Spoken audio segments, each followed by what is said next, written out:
uno o dos puntos arriba, para que cuando se haga todo el proceso de compactación se llegue a la humedad óptima. Entonces se mide o se controla con el SPIDI aquí en plataforma. Entonces se mezcla o se escarifica el material, se pone la humedad con el aguatero, se compacta a esa humedad óptima y luego se vacía la carpeta del hormigón, en este caso si es pavimento rígido, o la carpeta asfáltica, ¿no? Con la maquinaria de asfalto para realizar la capa de rodadura. En este caso es un hormigón, ¿no? Y estamos vaciando un pavimento rígido. Vuelvo a reiterar, primer paso es mezclar o escarificar el material. Segundo paso es humedecer el material para llegar a la humedad óptima.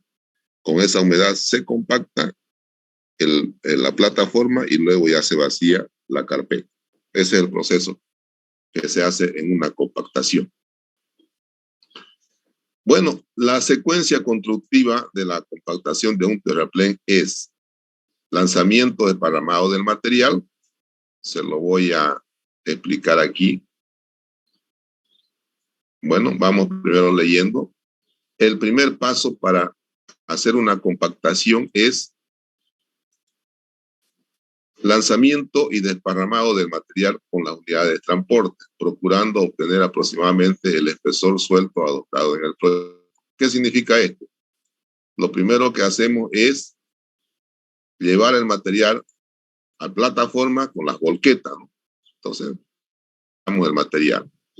Conformación de la capa de trabajo, es decir, desparramamos el material, su rasante mejorada, su base o capa base, utilizando motoniveladora. Con eso desparramamos el material. Después de haberlo puesto en plataforma, lo desparramamos con motoniveladora, como habíamos visto en la anterior clase, para alcanzar una altura suelta del material de acuerdo a especificaciones.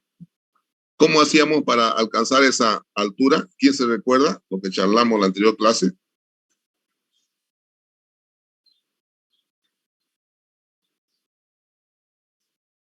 A ver, jóvenes, la anterior clase yo les decía que la cantidad de material que yo ponía en plataforma para alcanzar una determinada altura tenía que ser igual a ¿qué?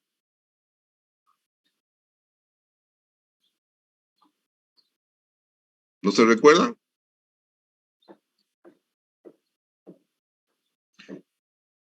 Si yo tengo un tramo de 100 metros y un ancho de calzada, pongámosle 10, 100 por 10, ¿cuánto es?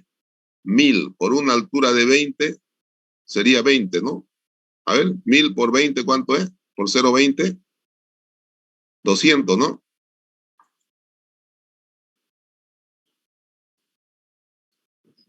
Sí. Sí. Vamos a hacer, a ver, un dibujo. Quiero que esto quede claro. Yo tengo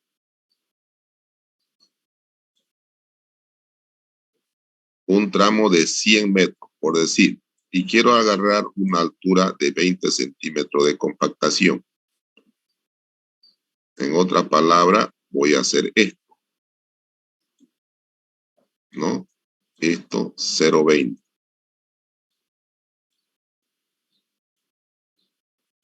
0,20 y esto vale 100. Y esto vale 10, el ancho.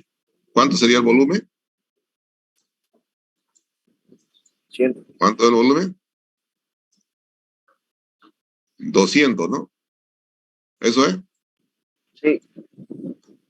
200 metros cúbicos. Pero debe ser metro cúbico compactado, como yo quiero dejarlo. ¿Cuánto de material voy a meter entonces? ¿Qué hago para meter material suelto con volqueta para llegar a este espesor? ¿Qué hago?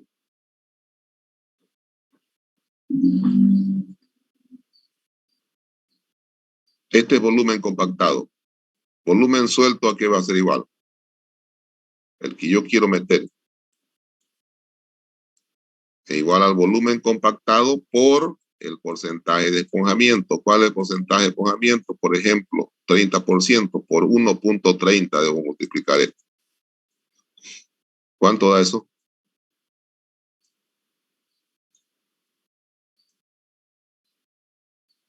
260. 260 metros cúbicos. Entonces, para alcanzar un volumen compactado de 200 cubos, yo tengo que meter 260 metros cúbicos. Dividido entre 12, que cada volqueta lleve 12 metros cúbicos, ¿cuántas volquetas son? Número de volquetas. Redondea 22, digamos. 21.6, pero es 22. Ya, 22 volquetas. 22 volquetas. ¿No? 22 volquetas tengo que meter ahí. De material suelto, ¿no? Una vez sabiendo su porcentaje de esponjamiento. ¿Está claro, jóvenes? Y eso ya lo distribuyo como lo hicimos en la anterior clase. Lo divido entre esto, la cantidad, y ya sé cada cuántos metros tengo que poner. ¿Quedó claro o no? Sí, Bueno, sí. ya. Entonces así se hace para poner el material suelto, ¿no? Aquí o se aplica esto. El espesor suelto va a ser igual al espesor compactado por densidad compactada sobre la densidad suelta. Da lo mismo. De esa manera se logra el espesor suelto y se calcula con ese espesor suelto ya el volumen, ¿no? Entonces ya tenemos el volumen suelto. Luego, ¿qué hacemos?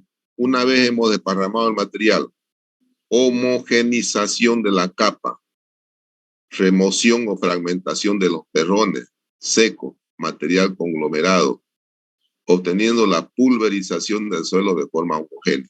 ¿Qué hacemos? Homogeneizamos, pasamos la cuchilla de la moto y lo homogeneizamos bien ese material, haciendo que los materiales grandes, los terrones, desaparezcan y sean material fino todo, ¿no? Entonces homogeneizamos.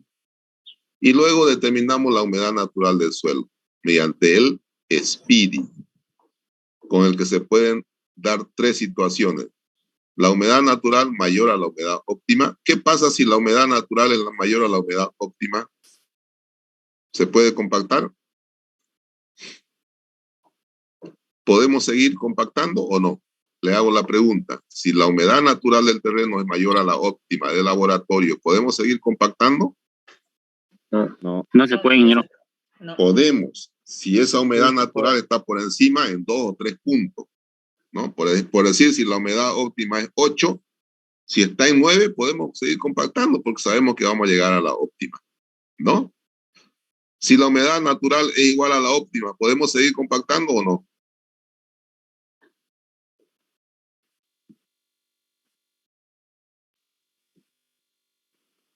Si la humedad natural es igual a la óptima, ¿podemos seguir compactando o no? Sí. No, No. porque cuando ya Tiene que logremos ser uno el o dos. proceso, la humedad se va a ir disipando. Si es igual a la óptima, la humedad se va a ir disipando cuando lo vayamos compactando y esto se va a ir bajando este número. Esta humedad natural va a ser menor a la óptima y no vamos a lograr la compactación que deseamos. No vamos a lograr el 100% de compactación. Entonces, estar en este rango ya es peligroso. Ya no se compacta cuando una humedad óptima es igual a la natural, porque durante el proceso de compactación hay disipación de energía por calor, por lo tanto hay disipación de agua. Entonces no se debe compactar. Y peor si la humedad natural es menor a la óptima. Ahí ya no.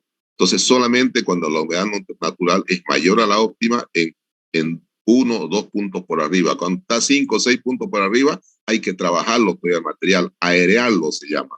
Se lo lleva de un lugar a otro, del centro hacia la izquierda, de la izquierda hasta el centro, del centro a la derecha, de la derecha hasta el centro, aerearlo hasta que más o menos llegue a la humedad, esté cerca de la humedad óptima, unos 1 o 2 puntos por arriba. Y ahí ya se empieza el proceso de compactación. ¿Quedó claro, jóvenes, o no? Sí. Bueno, entonces recuerden, cuando estén en la óptima, no compacta. Es preferible que le echen un poco de agua con el aguatero hasta llegar a 2 puntos por arriba, más o menos, ¿ya? Y si la humedad natural es menor a la óptima, hay que echarle agua. No se puede compactar. Y aquí está la famosa curva de compactación, pero esta es una curva de compactación. Ustedes, ¿con cuántos puntos se traza esta curva de compactación? ¿O cuántos puntos son suficientes para trazar? Puntos de humedad y de densidad, ¿no? ¿Con cuántos puntos podemos trazar esta curva de compactación? Según la norma,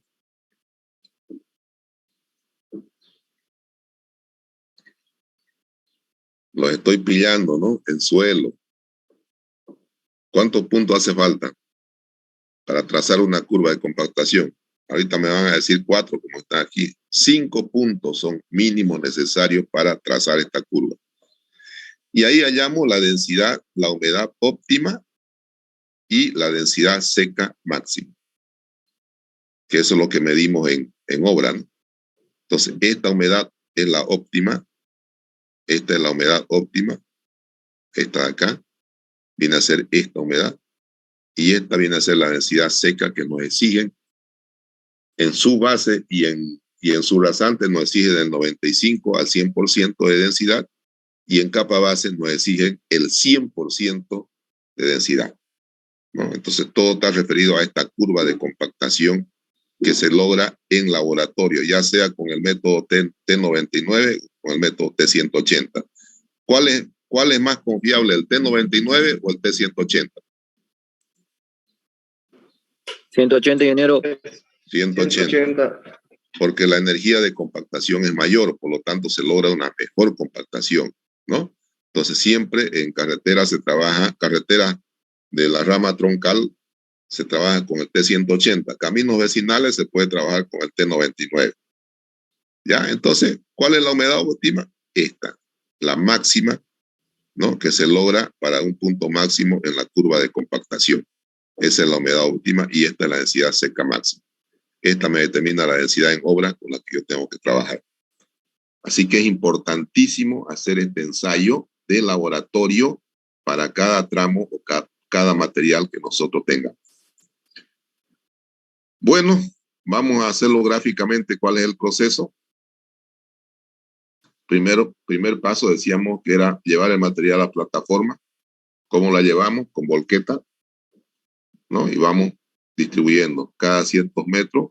Se puede calcular, habíamos dicho que podemos calcular cada cuántos metros vamos a vaciar este material. Segundo trabajo es desparramar sobre la plataforma ese material. Ahí tenemos la moto, ¿no? Ese es el segundo paso que tenemos que hacer. Tercer paso es aumentarle humedad si es que está por debajo de la óptima, ¿no? Y si está por encima, no hacemos este trabajo. Si está por debajo, sí lo hacemos. Si está muy por encima, ¿qué hacemos? Jóvenes, si esta humedad del material está muy por encima de la óptima, ¿qué hacemos? Hay que desparramar y para que ore. Aerear el material se llama. Un moto, la llevamos para allá, la traemos otra vez para el centro, la venimos para acá, la llevamos para el centro. Eso es aerear el material. Y vamos con nuestro Speedy sacando muestras, con el Speedy. Ya se está acercando a la óptima. Cuando esté con 1 o 2 puntos arriba, rasparamos y comenzamos a compactar. Y si le falta humedad, si esta humedad del material está por abajo de la óptima, hacemos este trabajo. Echamos agua para llegar más o menos a la óptima. Fíjense que es un trabajo bien ingenieril, no es a lo rústico. Es un trabajo bien ingenieril que se está pensando en qué. Se está pensando en esta curva, ¿no? Al hacer este tipo de trabajo. Luego, hemos llegado a la óptima, recién comenzamos a compactar el material. En este caso es un pata de cabra. ¿Qué tipo de material sería este? ¿Arena o qué? Arcilla, ingeniero. Arcilla. Es un material plástico, ¿no? En realidad puede ser un A4 con índice de grupo 8, digamos, ¿no? O sea, es un material plástico. Puede ser un A4 también. Puede ser un A6, un A7. Eso se compacta con compactador pata de cabra. Todos los materiales plásticos se compactan con pata de cabra por el método del amasado, ¿no? Y si es un material ya no plástico, como un A4-0, índice de grupo 0, un A244, A242, ¿no? O un A1A, un A1B, ya se compacta con compactador liso, ¿no? Y al mismo tiempo, fíjense que está compactando, la moto va regularizando las cunetas, ¿no? Entonces es un trabajo integral, ¿no? No solamente puede estar el compactador, también puede estar paralelo una moto haciendo los trabajos complementarios. Ese es el proceso básicamente. Y después, ¿qué se hace? Una vez se compactó bien ya este material, se hace el regado de sellado, se dice. Se hace este regado. ¿Este regado entra hasta el fondo de la capa que estamos compactando o no entra? Si esa capa que hemos compactado es 15 centímetros, ¿será que esa agua entra a los 15 o no? No, ingeniero. Ya. ¿Para qué entonces ese regado?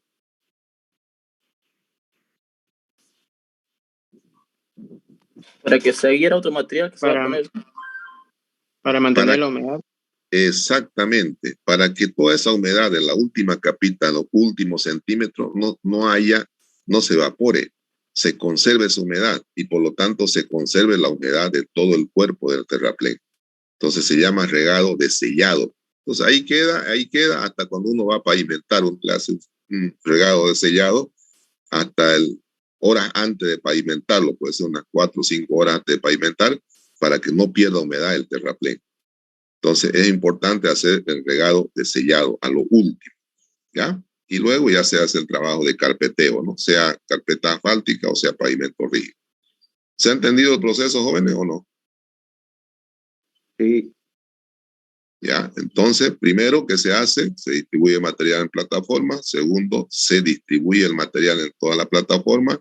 Tercero, se riega si la humedad natural está por abajo de la óptima. Si está por encima, se hace la aireación correspondiente. Luego se compacta, ¿no? Y finalmente se sella con un regado de sellado, ¿no? Y luego ya aplicamos la carpeta o aplicamos el pavimento rígido. ¿Cuántos métodos de compactación hay? Compactación por peso estático, es decir, ponerle un peso ahí. Ingeniero, continuo. ¿Sí? Ingeniero, una preguntita, disculpe que lo corte. En caso de nosotros hacer todo este tipo de compactación, ¿en qué caso nosotros le meteríamos aditivos o elementos que fueran, que no estén, digamos, de acorde como lo que estamos haciendo, como por decirle cal?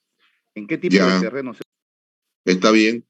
Por ejemplo, donde haya que estabilizar una subbase o una subrasante. Generalmente es para la subrasante la estabilización. ¿Por qué? A ver. Generalmente es para estabilizar subrasante. Subrasante, ustedes saben que es el suelo que recibe la subbase y la capa base. Entonces, este material es arcilloso, ¿no? Este material es muy arcilloso. La subrasante, ¿no? Entonces, este material arcilloso bajo condiciones de humedad es muy dañino. ¿Qué quiero decir? Que la arcilla, si está sometida a la humedad, es muy dañina. ¿Por qué? Porque se expande y esto comienza a hacer esto, ¿no? Y eso va a repercutir en las capas de arriba, en la subbase y en la capa base, ¿no? Entonces, precisamente, este material arcilloso se estabiliza ¿con qué? Con cal, ¿no? Este material arcilloso se estabiliza con cal. ¿Para qué? Para que no haya este hinchamiento cuando le entre agua. Si le entra agua, ya no va a ocurrir eso, simplemente se va a estabilizar en esta posición. Entonces, se remueve el material, se mezcla con cal, con un porcentaje determinado que ya está establecido de acuerdo a norma, y se hace la estabilización de la subrasante, ¿no? Existe la estabilización con cemento también. Esa estabilización con cemento son estabilizaciones de materiales arenosos, pero donde existe mucha agua, ¿no? Para arenoso, donde está sometida a mucha agua, ahí se estabiliza con cemento. Ya, entonces el arenoso es con cemento y el arcilloso es con cal. ¿Se ha entendido o no? Sí, sí. Sí, ingeniero. Ya. Gracias. Ya.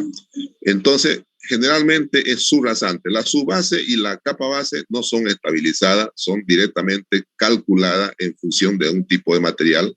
Por ejemplo, la subbase generalmente es una A24 con grava, puede ser, o sin grava. Eso va a depender de qué CBR podemos alcanzar. Ustedes saben que una subbase con grava tiene un CBR mayor y una subbase con material fino, el CBR es menor, pero son materiales bien estabilizados. Entonces, dependiendo del CBR que podamos alcanzar. Y la capa base ya está definida como material granular, que definitivamente es un A1A o un A1B, ¿no? Entonces, su base y capa base están definidos ya. Es la subrasante la que se estabiliza, ya sea con cemento, sea con cloruro de sodio, sea con arena, de acuerdo al tipo de material expansivo o no expansivo que lleve. Bueno, vamos a lo nuestro. Entonces el proceso completo es ese.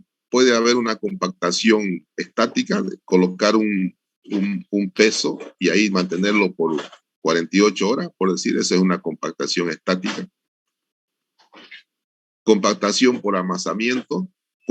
¿Qué equipo hace una compactación por amasamiento? Lo hace el pata de cabra porque va amasando. Es como si metiéramos los dedos, ¿no?, a una masa, entonces va amasando. Esa es la compactación por amasamiento. Compactación por vibración viene a ser los rodillos lisos.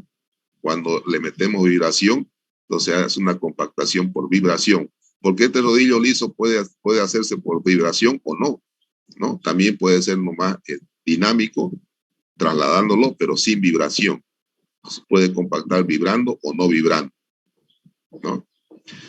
¿Qué factores influyen en el proceso de compactación? Fíjense, a ver, ¿qué factores hacen que ustedes hagan una mala compactación? Ya habíamos hablado de la humedad del suelo, ¿no? Cuando la humedad del suelo está muy por debajo o muy por encima de la óptima, ahí van a hacer un mal compactado. ¿Se ha entendido, jóvenes, o no? Sí. ¿Sí? Ya. Cuando está muy por arriba de la... Fíjense que es tan importante la óptima. La óptima me marca el parámetro en la cual yo debo compactar. Entonces, si estoy muy por arriba de la óptima o estoy muy por abajo de la óptima, va a haber un mal compactado. Aquí está, fíjense. Si estoy compactando a esta densidad y con esta humedad, esta humedad, fíjense, es por encima de la óptima, mayor que la óptima. Entonces voy a tener una densidad menor. ¿Se entiende, no? Lo que yo les digo en la práctica, si tengo una humedad muy mayor, fíjense, esta es la óptima, una mayor sería esta. Entonces mi densidad va a bajar. O si tengo una humedad menor a la óptima y voy hasta la curva, mi densidad está en baja. Entonces tengo que moverme en un rango más o menos 2 puntos más o menos de la óptima y voy a alcanzar la densidad máxima. Entonces esta curva es muy, pero muy importante. Número de pasada. Ya existen pasadas de la experiencia, nos dice que para diferentes tipos de material ya existe un número de pasadas.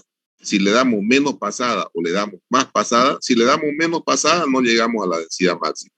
Y si le damos más pasada de la necesaria, destruimos la estructura del terraplén, ¿no? Entonces, las pasadas tienen que estar también acorde a los estándares que se maneja para ese tipo de material. Y ya la experiencia nos da rango de número de pasadas para diferentes tipos de material. Entonces es muy importante el número de pasadas del vibrador. Si le damos muy pocas pasadas, no alcanzamos la densidad máxima. Y si le damos por demás, destruimos también la estructura del terraplén. El espesor de la capa, no es lo mismo compactar una capa de 20 centímetros que compactar una de 10. ¿En cuál va a ser el mayor el número de pasadas? ¿En la de 10 o la de 20?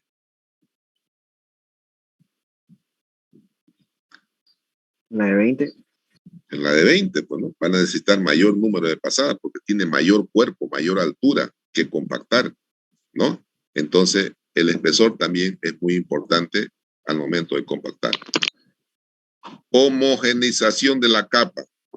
Puede ser que en un sector sea bien homogéneo el terreno, lo hayamos homogeneizado bien, en otro no. Entonces, donde está mejor homogeneizado, ahí se va a compactar mejor que en lugares donde no esté muy homogeneizado el material. Entonces, es muy importante que ustedes hagan la homogeneización de material bien en todo el tramo que están compactando.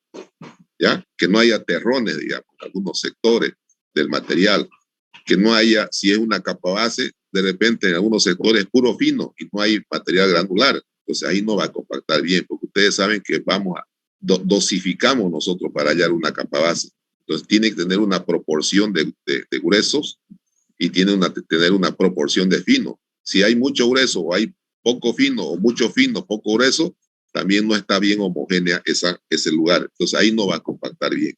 Entonces es importante la homogeneización. Y la velocidad del equipo. También tiene que tener una velocidad estándar. También ya está dada, está tabulada de acuerdo al tipo de material. Si le damos mayor velocidad, compacta más que con menor velocidad, o es a la inversa.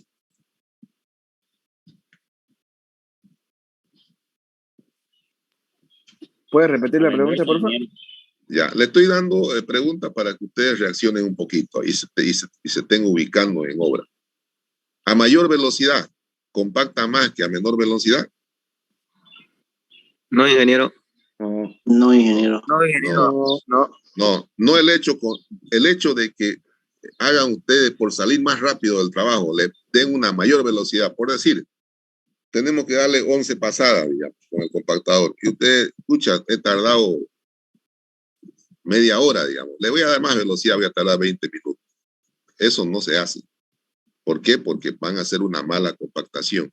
Si su velocidad media es 11, ¿no? Pasada, ustedes no tienen por qué acelerar la velocidad, ¿no? Entonces, tengan mucho cuidado también en la velocidad del equipo. ¿Con qué velocidad? Ya hay experiencia, hay tablas de referencia, la velocidad a la que tiene que ir el equipo para un determinado espesor y para un determinado tipo de suelo o de capa que estén compactando. Bueno, esos son más o menos los parámetros que ustedes deben tomar en cuenta para hacer una buena compactación. ¿Está entendido hasta ahí, jóvenes? Sí, ingeniero. Ya. Ahora vamos a ir a tipo de compactadores. Compactador pata de cabra se utiliza para material cohesivo, pata de cabra. Compactador liso, que se utiliza para material arenoso. Compactador liso vibratorio para material arenoso. Y compactador neumático, que se utiliza en material fino con algo de cohesión, ¿no? Este compactador es ideal para un A4, digamos, A4, 2, A4, 3, el compactador neumático. Y después el neumático se utiliza más en la compactación de carpetas, ¿no? Ustedes saben, la compactación de carpetas se le hace con el compactador neumático, cuando colocamos carpetas asfálticas, ¿no? Entonces esa es la actividad que desempeña el compactador neumático. Aquí tenemos un cuadro del tipo de material que podemos utilizar de acuerdo al el tipo de equipo, perdón, que podemos utilizar de acuerdo al tipo de material. Fíjense, para roca, arena, hasta arena, arcilla, podemos utilizar vibratorio. Fíjense, material grueso, ¿no? Desde roca, arena con arcilla, podemos utilizar vibratorio. Entre arena con arcilla y arcilla, podemos utilizar neumático. Por eso le decía que es para material cohesivo, pero no muy alto, ¿no? Y de arcilla, de arena, arcilla, ahí está la pata de cabra. Material arcilloso con pata de cabra, ¿no? Entonces esos son los tres neumáticos más importantes. Después tenemos otros tipos de neumáticos que son alternativos, ¿no? Pero tenemos el pata de cabra, el neumático y el vibratorio o liso para esos tipos de material. Aquí tenemos el pata de cabra, ¿no? Con sus diferentes dientes, precisamente para que haga el amasado. Y la presión que llega en este punto al suelo, fíjense, la presión que llega en este punto al suelo es igual a la fuerza en esa pata, ¿no? Dividido entre su sección. Y si queremos la sección de todito, a ver, vamos a hacer acá.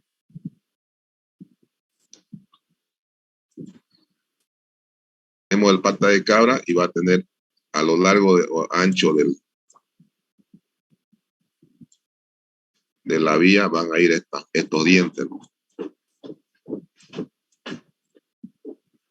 Entonces, esta sección que tiene aquí abajito, esta sección de contacto con el suelo, eso se mide, esa sección. Esa. La que está en contacto con el suelo, esa sección se mide. Si son 4, 1, 2, 3, 4, aquí irían 4 veces la sección. El peso que llega a los 4 dientes, ¿no? Que viene a ser el peso de esto, más lo que transmite esto. Entonces, ese es el peso. Fuerza sobre área me da la presión. Entonces, esa es la presión con la que llega al suelo. ¿Se entiende o no? ¿Se entiende o no? ¿No entendieron? ¿Lo podría explicar de nuevo, por favor? Ya. Lo voy a dibujar aquí. De frente el pata de cabra. Y este va a tener, por decir, 4 dientes de contacto. 1, 2, 3, 4. Este tiene un peso aquí, el tambor, ¿no? ¿Sí? Tiene un peso centrado. ¿Se dan cuenta, no? Ese es el peso del tambor que pasa la influencia del otro lado de esto. Seguramente una transmisión de fuerza de esto, que le transmite acá también, porque está ligado este con este. Entonces, pero en definitiva, aquí hay un peso.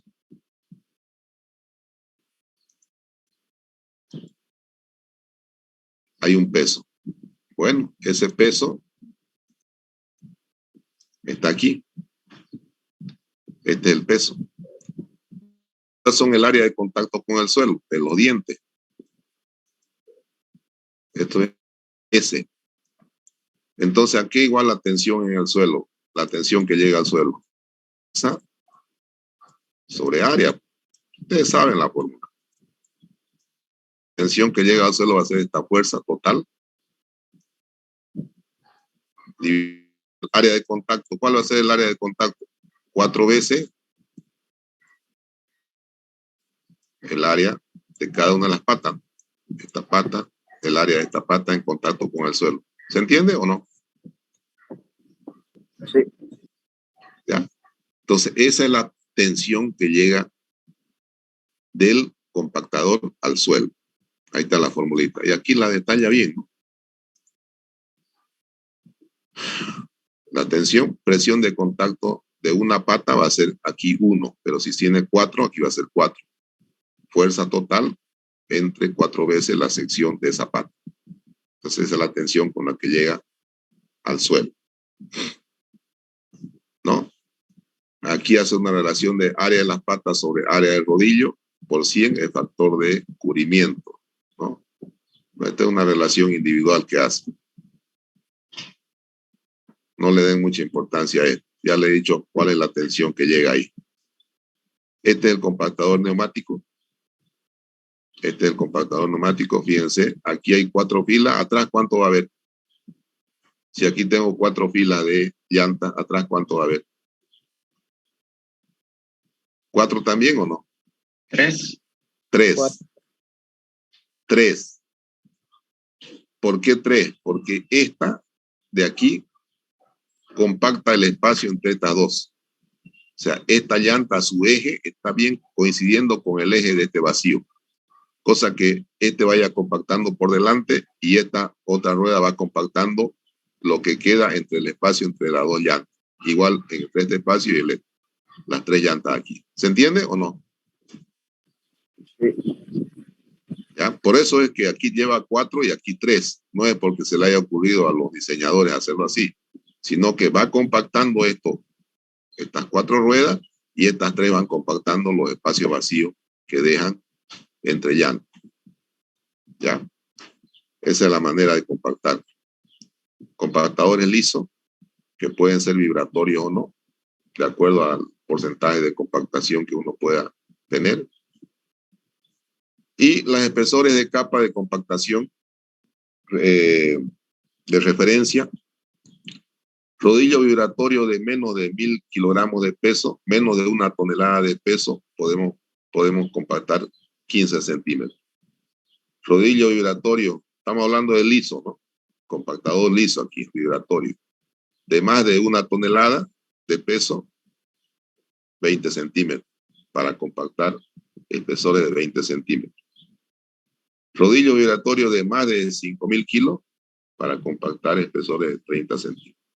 Rodillo vibratorio de más de 10.000 kilos para compactar espesores de 60 centímetros mayores. Rodillo pata de cabra de más de 5.000 kilos, 20 centímetros de espesor.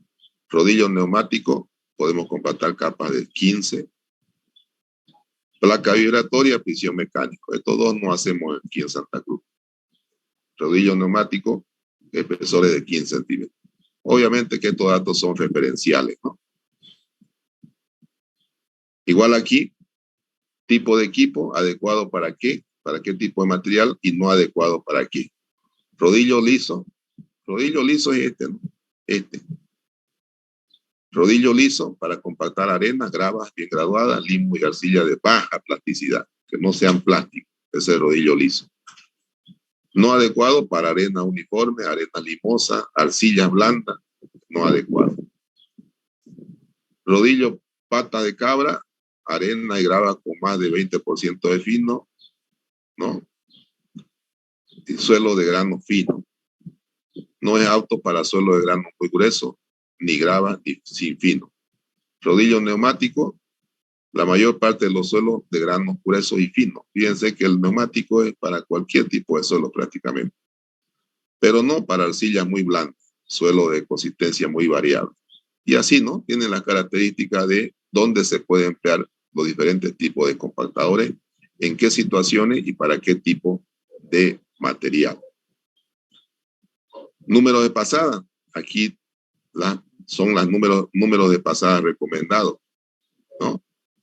Especificaciones de construcción, pruebas realizadas en terreno. Todo esto nos hace tener una experiencia para decir un rodillo neumático de 3 a 5 pasadas, 4 en promedio. Un rodillo vibratorio de 4 a 8, 6 en promedio, pasada que hay que darle para los diferentes tipos de compactación. Rodillo de carreta, este viene a ser el rodillo pata de cabra, de 4 a 8 con un promedio de 6. Entonces aquí están los números de pasadas recomendados, ¿no? Cálculo de rendimiento. ¿Cómo se calcula el rendimiento de un compactador?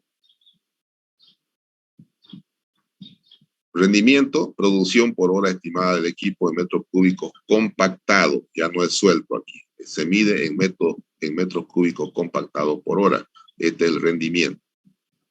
Es igual a la eficiencia, ancho efectivo de compactación, ¿no? Velocidad de compactación, espesor de la capa, y este es un factor de conversión. ¿Para qué? Para que me dé en metros cúbicos por hora, ¿no? Factor de conversión sobre el número de pasada. Entonces, de esta manera se halla la producción de un compactador. La próxima clase vamos a hacer ejercicio y vamos a ver video para ver de hallar esta producción. ¿Está claro, jóvenes?